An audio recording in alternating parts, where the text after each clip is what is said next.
Bien, mis hermanos, pues quiero hacer esta reflexión que básicamente es como una charla, una conferencia, aunque en esta ocasión no estoy delante de una comunidad como suelo hacerlo, pero dado que no tengo una charla en los próximos días y la charla está basada en un evento reciente, me gustaría pues hacer esta reflexión lo antes posible y por eso la estoy grabando de esta manera. El evento reciente es sobre el partido México-Chile en la Copa América Centenario, en donde Chile arrasó 7 goles a 0 contra México. Y sí, va a ser una reflexión similar, pero con nuevos matices, nuevas enseñanzas, a aquella reflexión que hice el artículo y después una conferencia sobre eso, sobre la derrota de México en el Mundial contra Holanda, ¿verdad? Es decir, que a través de estos eventos deportivos, a los que nos gusta el deporte, pero que sabemos que sobre el aspecto deportivo y meramente del hobby o del fútbol o de este tipo de cuestiones de diversiones, pues podemos exprimir y a lo menos mediante analogías poder encontrar un fruto espiritual. Evidentemente, entre más entiendas de fútbol, más vas a entender esta charla. Si no le entiendes, pues cuando explique las cuestiones espirituales, algo te beneficiará, ¿va? Pero si sabes de fútbol, vas a encontrar la conexión entre los conceptos deportivos o de futboleros, vamos a llamarlo así, de estrategia de fútbol, y las analogías a nivel de crecimiento espiritual que voy a mencionar. Entonces, por eso le he querido llamar la enseñanza espiritual de la goleada de Chile a México, ¿eh? La enseñanza espiritual, subrayo esto, lo espiritual. Y voy a tomar ciertamente algunos elementos de cómo aconteció este partido y vamos a tratar de hacer esa analogía espiritual de este acontecimiento deportivo. Evidentemente las analogías podrían ser muy variadas, muy diferentes, pero bueno, pues eso ya se los dejo a ustedes, ¿va? Mi aporte son unos 3, 4, 5 puntos, básicamente. Empecemos con una de las causas que a mi parecer creo que sentenció esta derrota de México, y es la estrategia o la forma de manejar el grupo de seleccionados de Osorio, que es el entrenador, director técnico de México. Él habla de rotaciones, es decir, él no repite alineaciones. En todos los partidos que ha jugado no ha repetido una sola alineación. Y en este sentido, él suele trabajar así, pero solía trabajar así en clubes. ¿Cuál es la diferencia? La diferencia está en que una selección es diferente a un club, porque en un club los tienes a los muchachos trabajando día a día. Entonces podía haberle funcionado y le ha funcionado a nivel de clubes, pero el problema es que con una selección solamente tienes pocos días antes de un torneo, de un partido, un poco de concentración con ellos, porque vienen de diferentes clubes, y esto de las rotaciones personalmente a mí no creo que funcione, y lo hemos visto. Yo creo que Osorio ha tenido pues un tanto de suerte en esta racha de que tenía México de 9 partidos, me parece que eran lo que llevaba sin perder. Pero alguien que es crítico no siempre veía un excelente funcionamiento o un buen funcionamiento, porque es obvio, el funcionamiento colectivo depende del autoconocimiento y del conocimiento a nivel de equipo, ¿va? Del conjunto, ¿va? Cuando tú estás jugando hoy con fulanito por la banda derecha y quieres trabajar esa parte, pero el próximo domingo juegas con manganito, pues evidentemente, a lo menos potencialmente, pues la conexión, la exactitud de los pases, el dinamismo dentro del propio equipo, pues evidentemente eso corre sus riesgos, y me parece que pues está en su derecho Osorio de haber planteado la estrategia así, pero evidentemente no le funcionó. Entonces, esto de la rotación de jugadores, ¿qué enseñanza o analogía espiritual nos podría enseñar esto?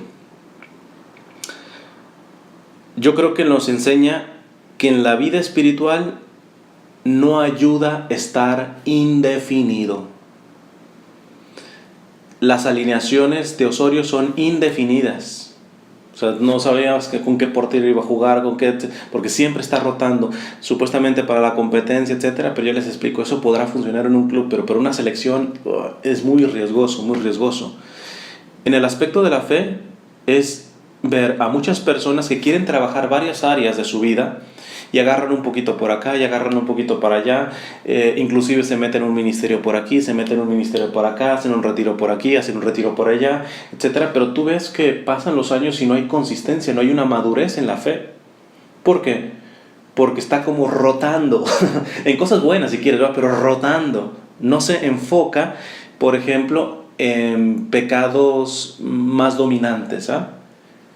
Sí, habrá otros más pecados, pero se va a concentrar en trabajar un pecado dominante, ¿va? O un defecto dominante. No recuerdo el santo que decía que si trabajáramos por eliminar un pecado o un defecto, yo no me recuerdo, evidentemente son dos cosas diferentes, ¿va? Pero dice, si intentáramos trabajar en quitar un pecado o un defecto dominante al año, pronto seríamos santos. Pronto seríamos santos. Mucho del estancamiento o de la superficialidad de nuestra fe está en que, como Osorio, en nuestra vida espiritual estamos haciendo una rotación y no nos enfocamos en trabajar. En este caso, como Osorio, tendría que, en mi punto de vista, trabajar con una base de un equipo, ¿no? Ya otra cosa serían los cambios, que te baja de ritmo un jugador, pues ya. Pero tenerlo como sistema, el estar rotando, tener el sistema a nivel espiritual, de creer que estás creciendo espiritualmente, yendo para aquí, picando acá, picando allá, un carisma aquí, un carisma allá, etc. No siempre funciona. Te habrá funcionado alguna vez, como le ha funcionado a Osorio, pero no siempre funciona, y menos en los tiempos que estamos viviendo, que ya voy a ir para allá, porque tiene muchas aplicaciones esto. Entonces, el mismo Apocalipsis nos dice, o frío o caliente, porque mi boca vomita a los tibios. O frío o caliente. Si Osorio trabajara con una base concreta de su equipo y hubiera perdido, pues bueno, hay un punto de corrección dentro de esa misma base. Pero aquí la corrección va a tener que ser 2 o 3 pasos atrás. ¿Por qué? Porque viene la pregunta, ¿los culpables, que yo creo que sí, en mucha medida, son los jugadores que jugaron contra Chile? Pues sí, pero ¿hasta qué punto tienen culpa cuando realmente no han trabajado asociadamente? Porque las alineaciones van rotando, ¿verdad? Entonces, ya el análisis a nivel deportivo tiene que ir en un sentido no solamente de por qué esos 11 jugadores y los 3 cambios pues perdieron tan alarmantemente por 7-0, ¿eh? Entonces, en la vida espiritual yo creo que es muy bueno encontrar el discernimiento de decir, voy a trabajar en esto, voy a trabajar en esto, a nivel positivo en esta virtud que no tengo, a nivel negativo en quitar este pecado dominante o este defecto dominante. Y aunque te gustaría trabajar en muchas áreas más de tu vida, enfócate, de a poquito se puede conseguir más cuando se enfoca uno persistentemente, ¿no? A nivel espiritual, por lo tanto, hay que estar definido, y la definición a nivel espiritual comienza por las prioridades. Alguien puede estar muy definido en una cosa que en realidad no es prioritaria, ¿va? No, defínete en cuestiones de tu vida espiritual que tú sabes que son prioritarias y trabaja en ello, y no quites el dedo del renglón y dale 1, 2 y 3, o sea, genera consistencia. Sabemos que esto no se trata solamente del propio esfuerzo, se ha dicho de paso, ¿eh? Porque no vamos a entrar en pelagianismos, ¿verdad? No, sino aquí se trata de que evidentemente es un trabajo entre mi constancia, mi perseverancia, lo que yo puedo poner y la gracia de Dios. Pero recordemos que Dios suple carencias, no negligencias. Si en trabajar en un área de tu vida, pues te llegas a caer por ciertas carencias que tengas, ahí Dios va a intervenir con su gracia. Pero no esperes que Dios vaya a intervenir en tu vida cuando tú no pones ni siquiera lo necesario, cuando tú estás distraído en esto, en este otro, etcétera, ¿no? Cuando tú estás rotando elementos en tu vida espiritual. No, aquí hay que enfocarse. Y voy a poner un ejemplo que lo he dado en algunas charlas, porque es uno de los elementos que es prioritario para la vida del católico. Hay personas que a veces me hacen consulta, no sé, a un hijo, una madre que un hijo lo tiene perdido, etcétera. Y entonces ve como su prioridad poder encarrilar a su hijo, y porque está perdido, está llevando una mala vida, e inclusive se llega hasta a desesperar, y mi hijo, espérate. Siempre pregunto, ¿cómo está su vida eucarística? Yo no le pregunto si va a misa todos los días, intenta ir a misa todos los días. ¿Tiene un momento de adoración eucarística? Ya sea en una capilla donde está expuesto o delante de un sagrario. Y entonces te das cuenta que esta persona, pues sí es muy grave, su hijo sí realmente está muy perdido. Pero por otra parte, esta mujer ha puesto como prioridad algo que delante de la prioridad de su propia vida espiritual no está teniendo. Entonces, hoy será este hijo, mañana será el otro hijo o el nieto, etc. Y rotará prioridades sin darse cuenta que la prioridad de su vida espiritual. Responder bien en este sentido. Entonces, les he dicho, he narrado mucho un texto de Carlo Carretto, que es un discípulo espiritual del beato Carlos de Foucault, que tiene un texto muy interesante sobre la prioridad de la adoración eucarística. Prioridad. Muchos quieren quitar tantas cosas malas de su vida, etcétera, pero no tienen una prioridad de adoradores, no son adoradores eucarísticos. Por lo tanto, tú dices, pues bueno, o sea, tarde o temprano se va a estar dando de topes contra la pared, ¿verdad? Porque la sustancia de su vida de fe, que viene a través de la sacramentalidad, de una vida sacramental, cada cuánto te confiesas,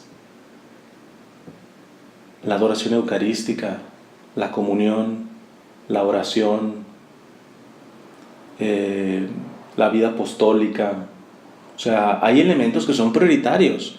Y muchas veces uno quiere y se frustra y se seguirá frustrando de que no avanza en eso. ¿Por qué? Porque no toma seriedad en estos elementos que son prioritarios, ¿no? Pero bueno, voy a darlo solamente en el aspecto de la adoración eucarística, de la oración eucarística, que es una prioridad, para que vean cómo siempre habrá la tentación de dejarlo y mejor irse para otro lado y rotar. No. Aquí te me quedas hasta que no veas un fruto de perseverancia, de solidez, ¿verdad? Pero ese fruto de perseverancia y solidez va a pasar por el fuego, y es ahí donde no nos gusta. Entonces, este texto de Carlo Carretto, discípulo del beato Carlos de Foucault, discípulo espiritual, fíjense qué interesante lo que dice. No hay oración tan difícil como la adoración de la Eucaristía. En ella la naturaleza se revela con todas sus fuerzas. El hombre preferiría transportar piedras bajo el sol. La sensibilidad, la memoria, la imaginación, todo es mortificado. Solo triunfa la fe, y la fe es dura, oscura, desnuda. Ponerse ante lo que tiene el aspecto de pan y decir, ahí está Cristo vivo y verdadero, es pura fe. Pero nada alimenta más que la fe pura, y la oración de la fe es la verdadera oración. No se siente gusto en adorar la Eucaristía, me decía un novicio, pero es precisamente esta mortificación del gusto lo que hace sólida y verdadera la oración. Es el encuentro con Dios más allá de la sensibilidad, más allá de la fantasía, más allá de la naturaleza. Y es este el primer aspecto del despojamiento. Mientras que mi oración permanezca anclada en el gusto, serán fáciles los altibajos. Las depresiones seguirán a los entusiasmos efímeros. Será suficiente un dolor de muelas para liquidar todo el fervor religioso debido a un poco de esteticismo o a una emoción sentimental. Tienes que despojar tu oración, me dijo el maestro de novicios. Tienes que simplificar, desintelectualizar. Ponte ante Jesús como un pobre, sin ideas, pero con fe viva. Permanece inmóvil en un acto de amor delante del Padre. No trates de alcanzar a Dios con la inteligencia, no lo conseguirás nunca. Alcánzalo con el amor, esto es posible.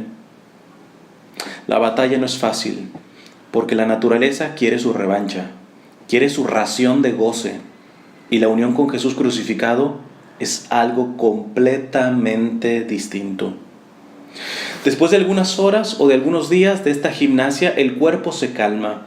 Al ver que la voluntad le rehúsa el placer sensible, ya no lo busca, se hace pasivo, los sentidos se adormecen, el comer poco, el velar mucho y el orar con humilde insistencia hacen de la casa del alma una morada silenciosa, pacificada.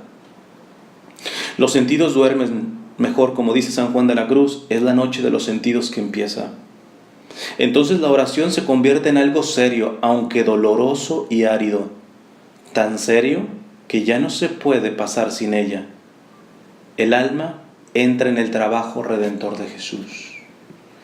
Yo creo que esta es una manera muy visual de entender cómo el crecimiento en la fe no está tanto en andar rotándose entre grupos, carismas, retiros, etcétera, sino en enfocarse en las prioridades. Después ya si quieres puedes pasar en otras cosas que son secundarias, importantes. Cada quien tiene virtudes que no tiene y que tiene que trabajar en la vida. Cada quien tiene defectos más dominantes que el vecino, etcétera. Pero empecemos por las prioridades. Dejémonos de estar diciendo, bueno, pero es que al fin y al cabo lo importante es que estoy trabajando una cosa buena y una cosa de Dios. No basta. Los jugadores que rotaba Osorio son buenos, sí, pero como nunca están fijos ellos mismos trabajando y siempre están cambiando de jugadores y cambiando de alineaciones, pues las individualidades se opacan porque no trabaja en equipo, ¿no? No hay solidez, no hay consistencia. Entonces, ante este elemento que nos dio el partido de México, que yo creo que aquí le cobró factura a este tipo de forma de trabajar a Osorio, de la rotación de jugadores, de alineaciones, hemos de aprender que en la vida espiritual no ayuda estar indefinido, no ayuda estar rotándote, aunque sea en cosas buenas y espirituales. Enfócate en lo prioritario, aunque no veas fruto. De hecho, ya como lo ha dicho Carlos Carreto, espérate que no será placentero, espérate que no verás fruto de entrada, pero se va solidificando. Vamos, conozco poco del proceso interno de la selección de Chile, pero desde Sampaoli y ahora Pizzi, yo creo que Sampaoli, bueno, todavía antes Bielsa, Sampaoli y Pizzi, o sea, tú dices, pues son tres entrenadores diferentes, con sus visiones diferentes de juego, pero Chile cada vez tiene elementos de juego muy consistentes con el entrenador que le pongan. Esto habla de que ha habido un trabajo en conjunto de consistencia, de conocimiento. Había pases que podían dar los chilenos a ojos cerrados, sabiendo dónde estaban sus propios compañeros, ¿verdad? Esto es el fruto de la solidez. Y antes yo creo que yo creo que de Bielsa, Chile nunca ha sido así como la gran selección. Vamos, acaba de ganar en la pasada Copa América su primer Copa América, ¿verdad? Había tenido sí individualidades como Zamorano, como Ivo Basay, me recuerdo en los 90. Ha tenido jugadores muy interesantes Chile, pero encontrarlo con esa consistencia, compactos como equipo, tiene apenas estos últimos 3 entrenadores, ¿va? Que quizá identificaron eso. Dejémonos de estar rotando dependiendo todo de las individualidades. No, vamos a hacer algo en conjunto, compacto. Y se llevó su tiempo, pero se está viendo ya el resultado, en este caso de la selección de Chile. Pues lo mismo a nivel espiritual. No temas, aunque no veas fruto, enfocarte, perseverar en lo prioritario. Déjate de rotaciones por muy espirituales y buenas que sean. Segundo elemento que podemos aprender de este partido: la lentitud en el traslado de México del balón. A veces es bueno ser pausados. De hecho, el fútbol mexicano suele ser pausado, de mucho de mucho toque de balón, de mucho traslado del balón, de mucha paciencia en el traslado del balón. Pero cuando juegas contra un equipo que te está mordiendo, que te hace el 2 por 1, el 2 contra 1, y además que tienen rato conociéndose, jugando juntos, y que tienen unas 4 o 5 individualidades con una calidad técnica, hombre, jugar lento creo que es suicidarte, es suicidarte totalmente. Esto habla de poder darle una lectura, en este caso, por ejemplo, deportiva.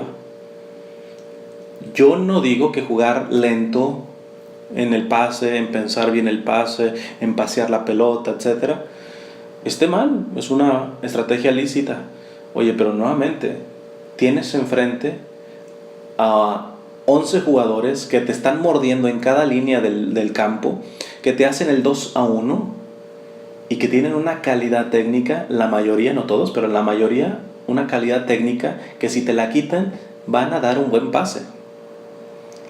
Que si llega el delantero la va a meter, no la va a fallar, como, disculpen con el respeto que me deben, por ejemplo, los jamaiquinos, que pudieron llegar tantas veces al arco de México y por esa falta de técnica pues no la metieron, ¿no? No, acá estábamos con jugadores que se vienen conociendo, que son compactos como equipo, que te hacen en el 2 a 1, que son rápidos y tienen técnica. Oye, jugar lento creo que es la estrategia más tonta que pudieras haber elegido. Yo no digo que la haya dicho Osorio, pero evidentemente cuando tú veías el partido, o sea, muchos de los goles fueron balones robados por eso, por la lentitud en el traslado del balón. ¿Y esto qué podríamos encontrar a nivel espiritual? En tiempos críticos se requieren decisiones rápidas, no aceleradas, rápidas. ¿Cuál es la diferencia que podría ser entre rápido y acelerado? Rápido, yo creo que nos da, o al menos es como lo quiero usar el término, una noción de que ha habido una preparación anterior, precisamente porque sabías que te ibas a encontrar, no sé, a este tipo de equipo, ¿va? Que es rápido, que muerde en las líneas, que hace el 2 por 1, que tienen técnica, etc. Pero antes te fuiste preparando. Entonces, cuando llegan, ya puedes reaccionar rápido. Acelerado es exactamente lo que pasó en el partido. Te encuentras con un equipo así, no estaban preparados para esto y automáticamente, pues la mayoría de los goles fueron inexactitudes, precisamente de ese traslado lento del balón por parte de México, ¿eh? Hoy en el mundo, el mismo mundo y el demonio nos están haciendo el 2 a 1, créanmelo, ¿eh? Son términos que nuevamente, si no sabes un poco de fútbol, bueno, denme chancecita de explicarles, sobre todo para la gente que de fútbol, pues quizá no más conocerá la pelota, ¿verdad? Pero el 2 a 1 es que propiamente que dos jugadores te metan presión para quitarte el balón, ¿verdad? Entonces, en el sentido defensivo y en el sentido ofensivo, ahorita lo voy a mencionar, ¿verdad? Pero en el sentido defensivo es 2 contra 1. Y a nivel analógico, si hacemos la analogía a nivel espiritual, hoy la iglesia se encuentra que le están haciendo el 2 a 1. Uno es el Estado, sobre todo los estados occidentales, que han apostatado, blasfemado del orden que Dios ha puesto en la sociedad. Y ahí está la presión. Pero tú dices, bueno, si solamente fuera el Estado, pues bueno, pues 1 contra 1. Pero no estamos ya 1 contra 1, nos están haciendo el 2 contra 1. ¿Cuál es el otro?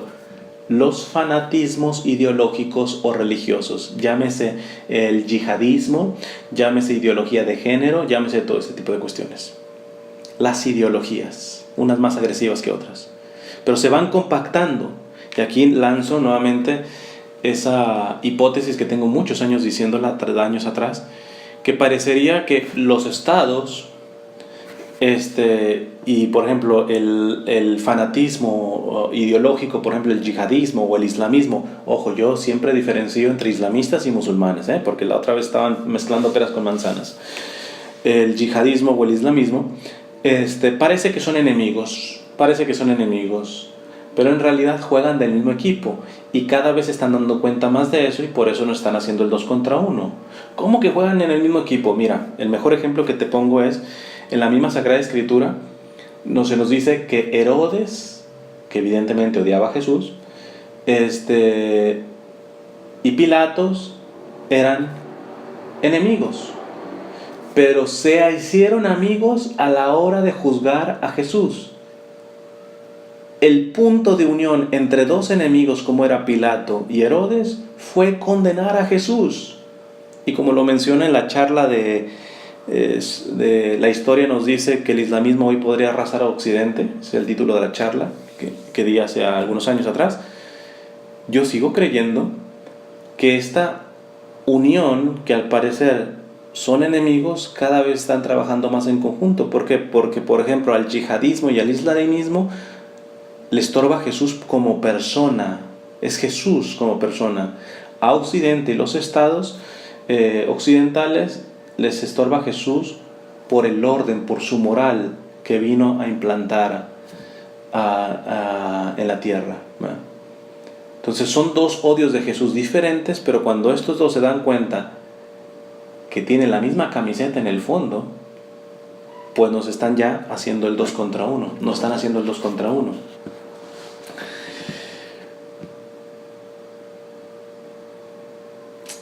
Entonces, retornando al partido, te están haciendo el 2 contra 1 y los mexicanos queriendo caminar con el balón, queriendo salir jugando desde el área chica de tu propia cancha, del campo.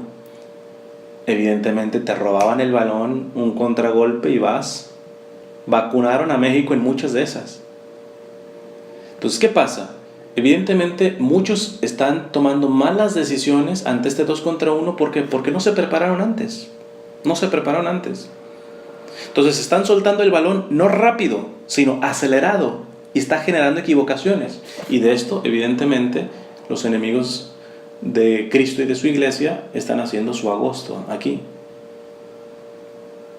Pero ya no estamos en tiempos como para decir, ok, vamos apenas en el primer partido del grupo. No. Ya estás en cuartos de final y nada más ni nada menos que tienes a Chile enfrente. Punto.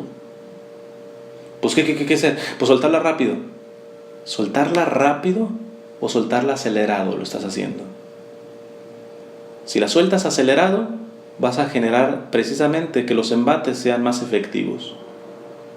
Bueno, me dirán, ok, no nos preparamos y ya no están haciendo el 2 a 1. ¿Qué podemos hacer espiritualmente contra esto? Pues bueno,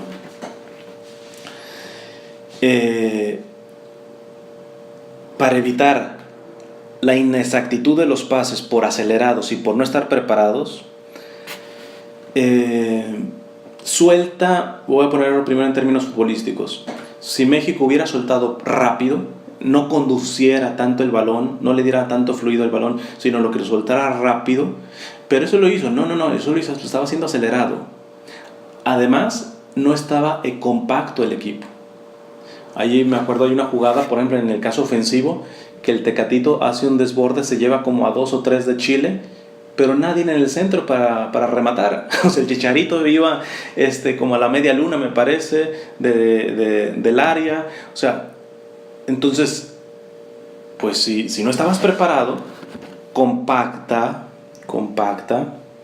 el equipo para que suelte rápido el balón y con un riesgo menos de que falles el pase, porque está cerquita tu compañero. Pero si lo tienes a 5 metros, a 6 metros, etcétera, pues espérate.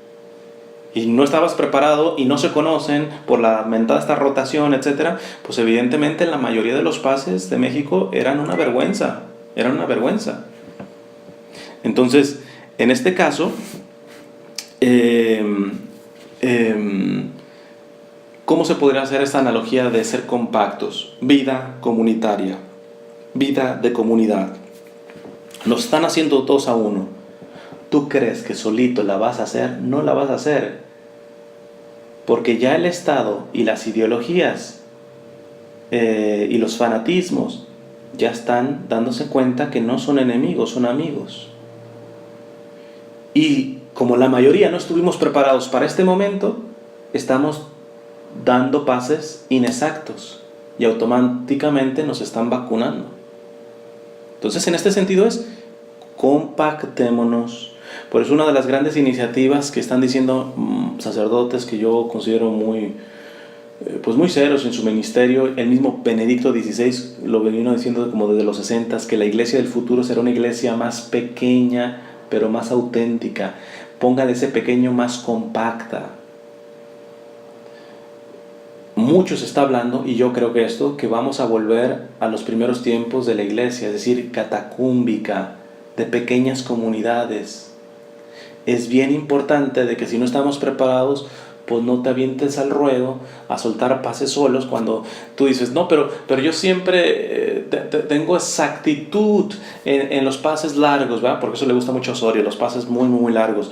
Pero espérate, ante un equipo que te está mordiendo, te están haciendo el 2 contra 1, al que le vas a dar el pase es primera vez que estás jugando con él, es decir, que por mucho que des bien el pase, aquel quizá no tiene buena recepción, etc. O sea, no va. Ya hay que corregir en la marcha, y en la marcha se llama vida comunitaria. Vida comunitaria. Mínimo, si no a nivel compacto, mínimo México hubiera hecho el 2-1 en este sentido también. Si lo están presionando dos, pues que el que viene conduciendo el balón tenga a uno o dos cercas de él, punto. Si no quieres que sea a nivel general en el equipo, ¿eh? Entonces, y fíjense, en el mismo partido, a nivel ofensivo, es interesante porque Chile es el que mordía, el que hacía el 2-1, y eso evidentemente tiene un desgaste físico grande, pero eso habla de la preparación que tuvo el equipo chileno. O sea, esto no es de improvisación de los chilenos, la improvisación la estamos teniendo los mexicanos y Osorio, esas son las improvisaciones. No, los chilenos venían trabajando no solamente tácticamente, sino en su físico, porque el desgaste de hacer el 2-1, o sea, te quita, vamos a decir, pues el rendimiento. O sea, hay que correr mucho, hay que estar mordiendo, etc. Y sin embargo, vean el partido y muchas veces Chile llegaba atacando con 4 o con 5 jugadores. Por lo compacto de que todos estaban enfocados en la misma cosa, y había un trabajo en este sentido de morder, de agresividad, de hacer el 2-1, etc.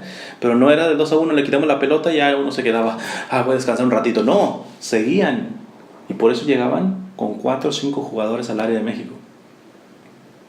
Entonces, fíjense qué importante es el aspecto comunitario.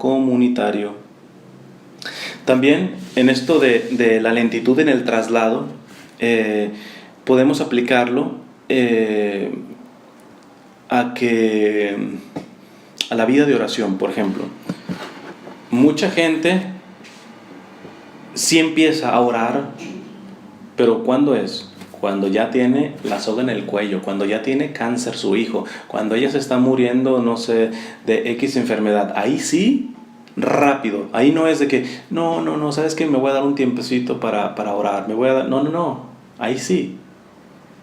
Pero eso no habla de rapidez, eso habla de acelerado. ¿Por qué? Porque generalmente esa gente, cuando ya recibe el milagro de Dios, la sanación, usa esa salud para pecar saludablemente. Oye, pues tú dices, ¿de qué se trata esto? ¿Ah?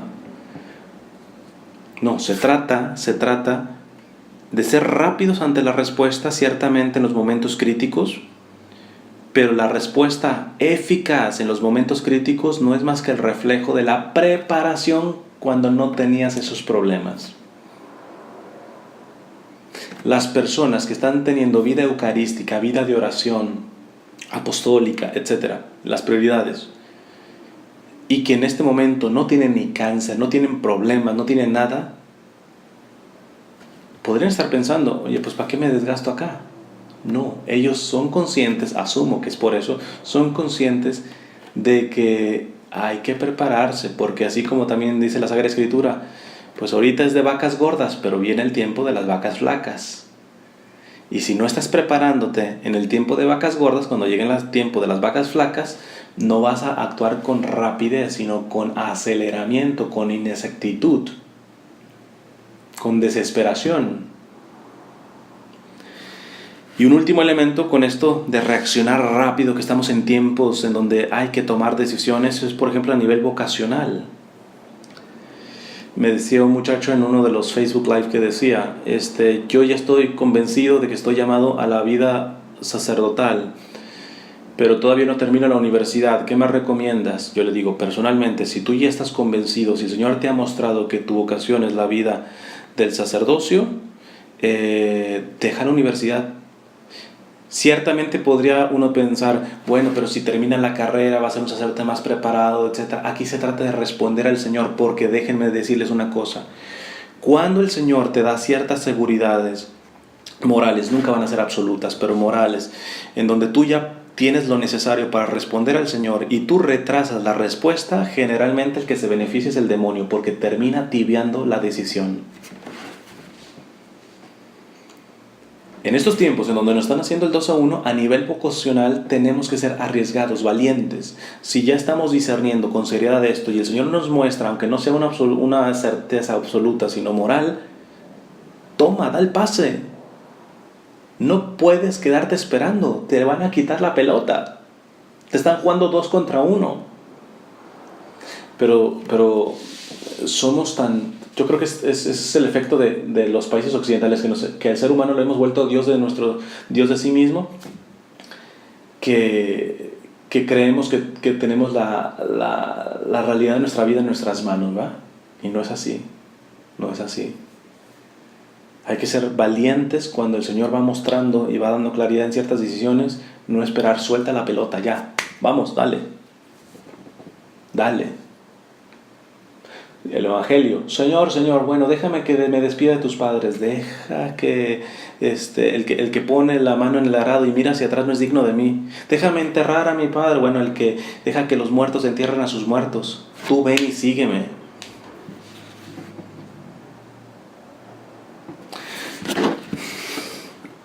Siguiente elemento, ya vamos terminando, siguiente elemento del partido que podemos aprender: la desmotivación o desmoralización del equipo mexicano. Después del tercer gol, se vinieron abajo. Salvo, tengo que ser justo, yo creo que el único que se salva fue Jiménez, que entró de cambio. Ese sí entró a revolucionarse, a pelearla, a tener la actitud que los chilenos estaban teniendo. De ahí en más, ninguno, en mi perspectiva, se salva, ningún jugador se salva. Todos se vinieron abajo. Creo que fue el quinto o el sexto gol, el que pega en el poste y están 2 defensas y ni siquiera la revientan y el chileno todavía se barre. Oye, van goleando y el delantero pues dice, bueno, ya están 2 defensas, pues dejo que se pierda, yo no voy a ganar esa pelota. No, se barre y provoca que le llegue a su jugador y meta, creo que fue Vargas que mete el gol. Eso es actitud. Esa actitud, evidentemente, después, no la estaban teniendo, tampoco, desde el principio, pero después del tercer gol, se vino abajo. A veces te preguntas por qué uno se traga rápidamente eso, como un argumento válido. No, pues ya, los demás goles, ¿qué quieres que te diga? Los muchachos se desmoralizaron, se desmotivaron. Para mí no es un argumento. Estamos hablando de profesionales que ganan su buen billete, que juegan la mayoría en Europa. Y me estás hablando que se desmotiva. Es una ridiculez. ¿Cómo un profesional que se dedica día y noche a jugar fútbol, que sabe la realidad de los partidos, que sabe que aunque inclusive trabajes bien, te puedes encontrar con un equipo que simplemente sea mejor? No, pues fue mejor, pues ya bajó las manitas. No. Es injustificable, deportivamente hablando, la actitud de los jugadores mexicanos. Ya quiten el aspecto de la mala estrategia, de lo que todo eso. Lo mínimo que se le pide a un jugador profesional es que se parta el alma, así lo estén goleando 20-0. Tú no viste esa actitud en el equipo mexicano. Les digo, salvo Jiménez, que entró de cambio. Es el único que vi. Y miren que soy Chiva y ese es Águila, ¿eh? Entonces, pero hay que reconocerle que el muchacho fue a partírsela cuando entró. ¿Y qué con esto? Esto que voy a decir aplica a líderes principalmente, porque finalmente los 11 jugadores en el campo son de alguna manera líderes en referencia a los que están en la banca y en referencia a los demás jugadores de su propia nación. Representan el fútbol mexicano en este caso, ¿eh? Tienen un tipo de liderazgo, y de un líder te puedes esperar que le ganen, que le peguen, que se caiga, pero nunca que deje de luchar. Nunca, nunca. Ya estarán interpretando por dónde viene la aplicación a nivel espiritual. Lo peor, por lo tanto, en la aplicación espiritual no es que el mundo, el demonio o la carne, tu naturaleza herida, te hayan tirado, sino que te quedes tirado. Eso nunca puede ser justificable en un cristiano, nunca. Oye, pero acabo de cometer un pecadazo. Bueno, te arrepientes, ahí está la confesión, etcétera, y adelante. No, pero es que ya me desilusioné porque casi siempre me confieso de lo mismo. Pues mira, mientras no seas cínico, porque hay quien dice, bueno, pues me acabo de confesar de mentir y el lunes tengo planeado mentir otra vez. Espérate, ahí ni siquiera es aplicable la confesión y el perdón, te está haciendo tonto. Pero cuando es porque traes una herida y te cuesta mucho cierto tipo de defectos vencerlos, de pecados, etcétera, pues mira, así hasta el final de tu vida te sigas confesando de lo mismo, tú estás en la batalla, estás peleando, estás dando la batalla. Aquí no se te pide tanto la victoria, sino la lucha. Diría el padre Leonardo Castellani una frase de las que más me encantan: Dios no nos pedirá tanto cuentas de las victorias. Él ya en su tiempo, en los 60, se estaba dando cuenta de que no estaban haciendo el 2-1, de que esto iban haciendo mayoría los de allá. Entonces, por muy firme que estás, pues muchas cosas no se van a poder dar, porque ya está cada vez en una fase de putrefacción terrible el mundo. Si hubiera visto cómo estamos ahorita, pues me imagino que quizás invento otra frase más fuerte, ¿verdad? Pero bueno, decía, por lo tanto, ante este panorama, Dios no nos pedirá tanto cuentas de las victorias, sino de las cicatrices, es decir, de las marcas de la batalla. Y esto lo mismo lo dice San Pedro en su carta. Estén velando, porque el demonio está como león rugiente, rondando, buscando a quien devorar. Resistidle firmes en la fe. Ojo, no dice gánenle, resistidle. No, acá, por ejemplo, en el caso de los mexicanos en el partido, volviendo al aspecto deportivo, tercer gol, bajaron las manitas. O sea, bajaron las manitas. Hombre, ya te estás dando cuenta que el equipo que tienes enfrente es mucho mejor, que se preparó mucho mejor que tú, que todo lo que te está. Lo mínimo es da el alma, resiste. No bajes las manos. Por lo tanto, lo peor no es que el mundo y el demonio y tu naturaleza herida o tu carne te hayan tirado, sino que te quedes tirado. Muchas veces es muy fuerte, pero en esos casos hay que resistir. Bajar los brazos es sumirse más, que es lo que no entendieron ellos. Si los mexicanos se hubieran resistido, no les meten 7 goles. Pierden, pero no les meten 7 goles. Los 7 goles son producto de bajar las manos, de una falta de actitud, de pelear, de morder en el campo, de decir, me estás ganando porque eres mejor, porque preparaste mejor el partido, por lo que tú quieras, pero no me voy a dejar humillar.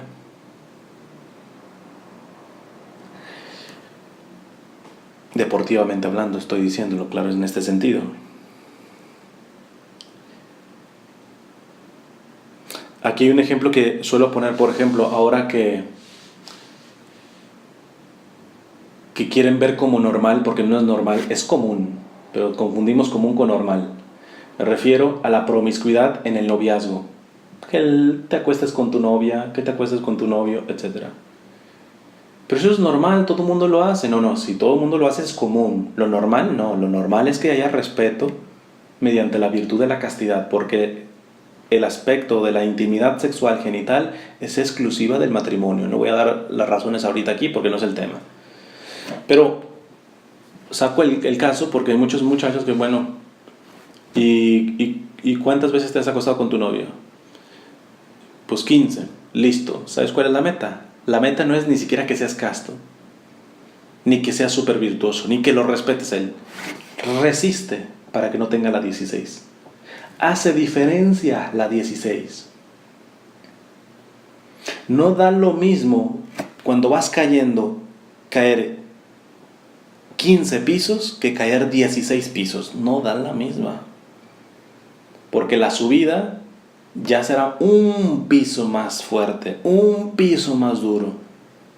Si nosotros nos diéramos cuenta cuando en nuestros pecados nos estamos yendo para abajo, para abajo, para abajo, que la meta no es tanto decir, bueno, es que pues ya finalmente no estoy arriba, déjate de tonterías, lo de arriba, ahorita lo importante es que no te vayas más para abajo. Si llevas 15 veces acostado con tu novio, tu lucha no es volver a tu virginidad del principio, tu lucha es no acostarte la vez 16. Empezar con victorias que se visten más de resistencia, vamos a llamarlo así, que son realmente pequeñas victorias, pero es una resistencia.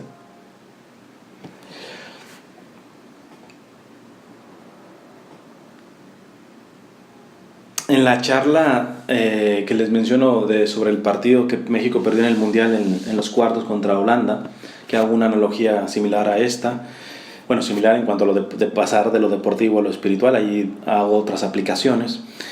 La charla se llama, para los que quieran buscarla en mi website o en mi canal de YouTube o en mis redes sociales, se llama Ganar el partido contra el demonio, ganar el partido contra el demonio, y el artículo en escrito se llama, creo que es la enseñanza espiritual de la derrota de México en el Mundial o contra Holanda, algo por el estilo, en la versión escrita. La conferencia se llama Ganar el partido contra el demonio. En esta charla hablo de que una de las mejores formas de resistir un ataque es atacando, no defendiéndote, atacando. Y pongo rapidito el ejemplo. Ponía el ejemplo, un muchacho que ve pornografía y dice, ya no la quiero ver, saca toda la pornografía, etc. Pero tiene tantas cosas grabadas en su mente que especialmente cuando esté orando, cuando esté en misa, se le va a venir eso en su cabeza. ¿Qué tiene que hacer? Resistirse, pero resistirse no solamente no quiero pensar en eso, no quiero pensar en eso, sino atacar. ¿De qué manera se ataca? Pues empiezas a hablar en contra de la pornografía, a hacer proyectos para ayudar a gente que está dentro de la pornografía, etc. Es decir, que el demonio se entere que no solamente estás defendiendo en no caer, sino estás haciendo un ataque. Ahora bien, aplicándolo al partido de aquí, México, precisamente porque no estaba preparado, por esta rotación que tenía Osorio, por tantas cosas que ya he mencionado, no estaba en vías de atacar. Porque atacar sería, usted estás contra un equipo mucho más fuerte y te iban a agarrar también mal parado, ¿va? Entonces, ¿qué pasa cuando el otro es más fuerte? Y cuando el atacar no necesariamente es la mejor estrategia. Bueno, hay que entender una cuestión, que para las tentaciones lo mejor es no provocar las circunstancias. Decía San Ignacio de Loyola, no, San Ignacio no, San Alfonso María Ligorio, de poco le sirve al que renuncia al pecado si no renuncia a las circunstancias del pecado.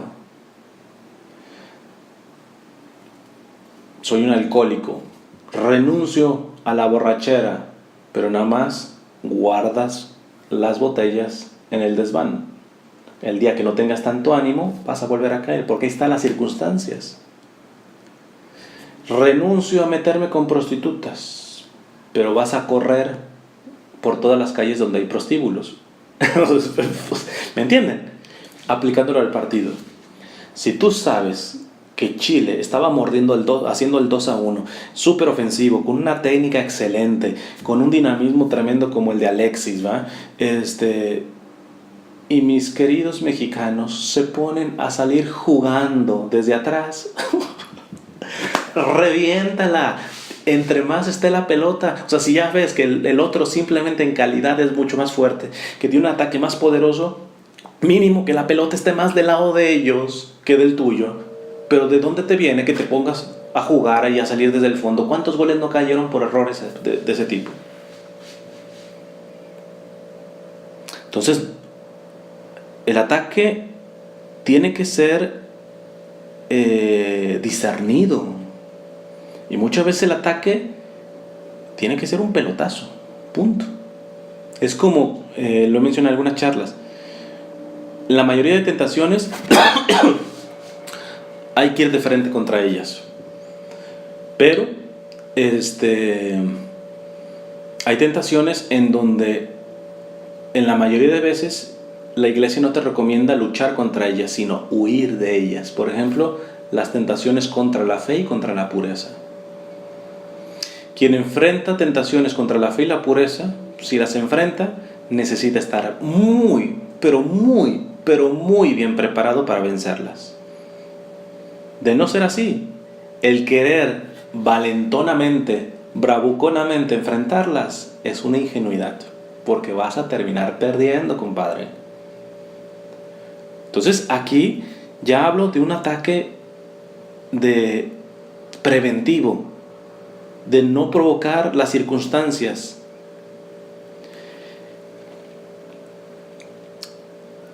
Otra forma, cuando ves que el enemigo es mucho más fuerte, les había dicho que hacían el 2-1 defensivo los chilenos para robar el balón y lo lograban.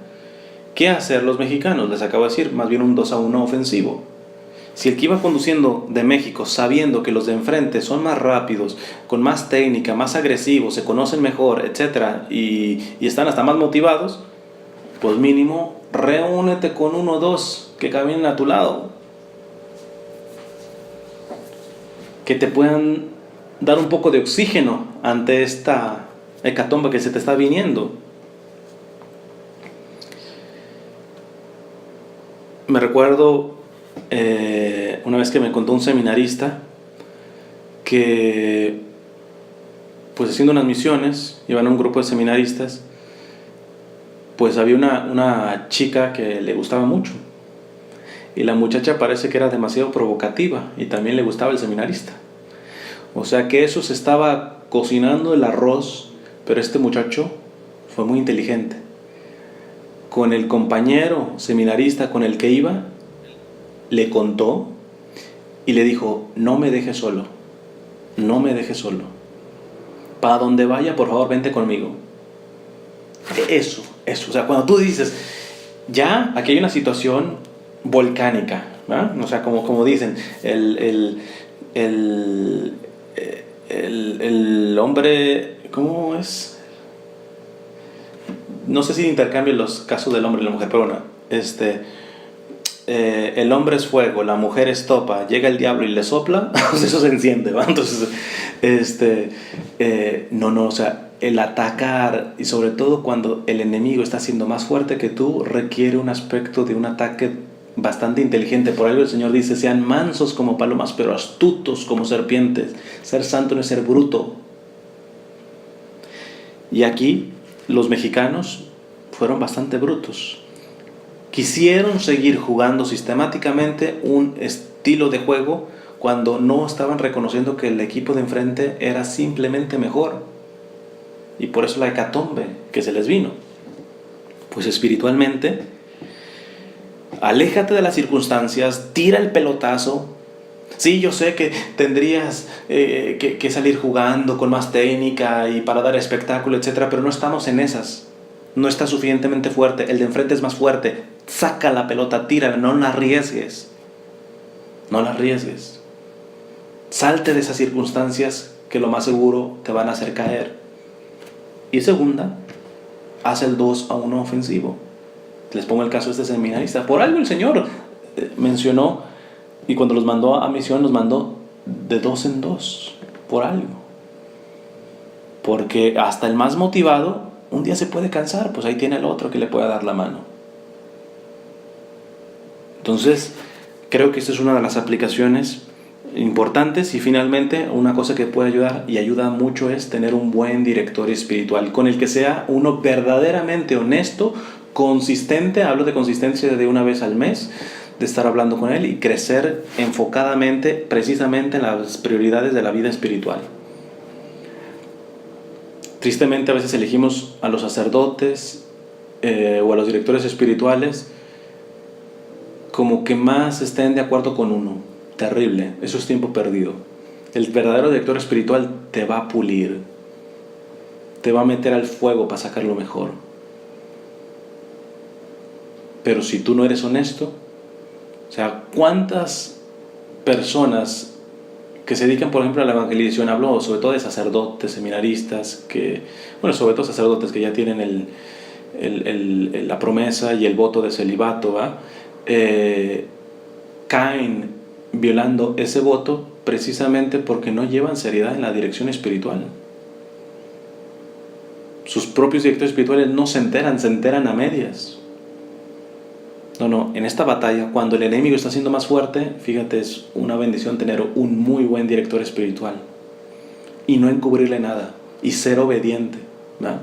Precisamente porque tienes enfrente a alguien más fuerte que tú. ¿Que no debería ser así? Pues no, tendrías que suceder más fuerte del enemigo, porque si estamos con Dios, ¿quién contra nosotros? Dice. Pero si por negligencia no llegaste preparado, como México no llegó preparado delante del monstruo que era Chile, pues mínimo no metas, si ya metiste una pata, no metas la otra, ¿no? O sea, trata de corregir con esto.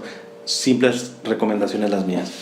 Se me fue el tiempo, voy a dar un último elemento que me hubiera gustado como desarrollarlo más, ya nomás lo menciono, que es en el aspecto positivo, es decir, ya en el caso de verte que tú fueras Chile, es decir, cuando te toca a ti golear, no cuando te vienen a golear, cuando tú te toca golear, es decir, cuando tú tienes todo el poderío de arrasar. ¿Cuál es la enseñanza? Que inclusive aplica hasta a nivel deportivo. Nunca humillar, sí a la magnanimidad. Nunca humillar, sí a la magnanimidad. Magnanimidad. Porque muchas veces he escuchado periodistas que dicen, no, fui irresponsable, eso ya es provocación, que Chile meta 6, que meta 7, etc. No, espérate. Una cosa es que los meta burlándose, ¿verdad? Con jugaditas así de lujo, etcétera, como para meter el puñal lo más hondo posible. No. Pero yo creo que esto fue un ejemplo del equipo chileno. El equipo chileno metió 7 y pudo haber metido más, pero siendo responsable, no humillando, sino siendo magnánimos. Nos toca, venimos aquí a jugar, ya ni a nosotros no nos importa si los otros ya bajaron las manos. Nosotros vamos a hacer las cosas bien, vamos, de frente. Vamos a dar lo mejor de nosotros los 90 minutos. No, bueno, ya dimos lo mejor de nosotros y ya nos alcanzó para un 3-0, con un 3-0 va diferente, es muy difícil que este se levante, etcétera. No, los chilenos dijeron, vamos a seguir dando lo mejor de nosotros. Porque la virtud de la magnanimidad nos hace ver de que Dios es digno, más bien, que nosotros damos gloria a Dios cuando hacemos nuestros procederes o nuestras actividades dignamente, sea barrer, sea trapear, sea hacer unos frijoles, sea montar una campaña en tu trabajo, lo que sea, con excelencia. Que el vecino sea más excelente cualitativamente que tú, sí, pero en esfuerzo tú estás bien. Esto es como los vasos, ¿va? Puede haber un vaso de 2 litros y estar lleno, y puede haber un vaso de 1 litro que está lleno. ¿Quién tiene más? Pues el de 2 litros. Pero es que finalmente el de al litro no le cabe más, está lleno, está a su límite. Y eso habla de la magnanimidad, es decir, es una virtud de poder ofrecerle al Señor lo mejor, de tender a ideales altos, pero no por vanidad, mucho menos por humillar, mucho menos por vanagloria, sino porque Dios merece lo mejor de nosotros, ¿no? Voy a terminar con la definición del padre Antonio Rollo Marín sobre la magnanimidad, y que nuevamente esto sirva como una analogía. creo que deportivamente los chilenos fueron magnánimos. En ningún momento yo vi actitudes como de humillar, de burlarse y vamos a meter este séptimo gol, así como a veces hacemos en las cascaritas los que llegamos a jugar de alguna manera, ¿va? Que ya te podías burlar todos, llegabas solo contra la portería y la ponías en la línea y te arrodillabas y con la cabeza le pegabas, ¿no? O sea, evidentemente era broma dentro, al menos en las cascaritas que se hacen en el barrio. Y si no era broma, si realmente era un aspecto de humillar, eso terminaba en bronca. Entonces, pero no, acá vimos un equipo de Chile que metió 7 y pudo meter más porque no se limitó a decir, bueno, ya llevamos 3, esto ya estamos en las semifinales, ya les ganamos, vamos a bajar el ritmo. No, hasta el último minuto los chilenos mordían en todas las áreas del campo, hacían el 2-1, etcétera. Y eso habla de una magnanimidad deportiva que a los mediocres les ofenda esto, pues mira, discúlpame. Pero hasta en la vida espiritual el Señor, te repito lo del Apocalipsis, o frío o caliente, porque los tibios mi boca los vomita. Dios no quiere mediocres espiritualmente. Quiere que estemos dando todo, aunque eso todo sea poquito. Aunque comparado con los grandes santos, pues estás muy lejos, pero estás dando todo para darle gloria a Él.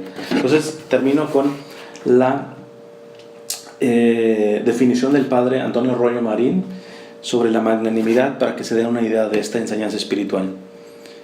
Dice: la magnanimidad es una virtud que inclina a acometer obras grandes, espléndidas y dignas de honor en todo género de virtudes. Ojo, aquí está la clave de la virtud. Porque alguien puede decir que es magnánimo porque emplea grandes proyectos empresariales, etcétera, pero para ser un codicioso, para guardarse, para ser más rico, en vez de para generar riquezas y en generar empleos justos, salarios justos. No, está pensando egoístamente. No lo confundan la magnanimidad con la codicia, con la ambición. No, es muy diferente. Por eso aquí el padre Antonio Royo Marín dice: dignas de honor en todo género de virtudes. Empuja siempre, la magnanimidad empuja siempre a lo grande, a lo espléndido, a la virtud eminente. Es incompatible con la mediocridad. En este sentido, es la corona, ornamento y esplendor de todas las demás virtudes. Espero que estas reflexiones te hayan ayudado y que, que sigamos trabajando y que sobre todo esto abramos los ojos. En este tiempo el demonio, el mundo, nos están haciendo ya el 2-1. Requerimos acciones rápidas. Requerimos empezar a tomar en serio la fe. Y eso empieza en definirte para qué equipo juegas. ¿Para qué equipo juegas? ¿Con Cristo o en contra de Él? No hay términos medios. Que Dios te bendiga.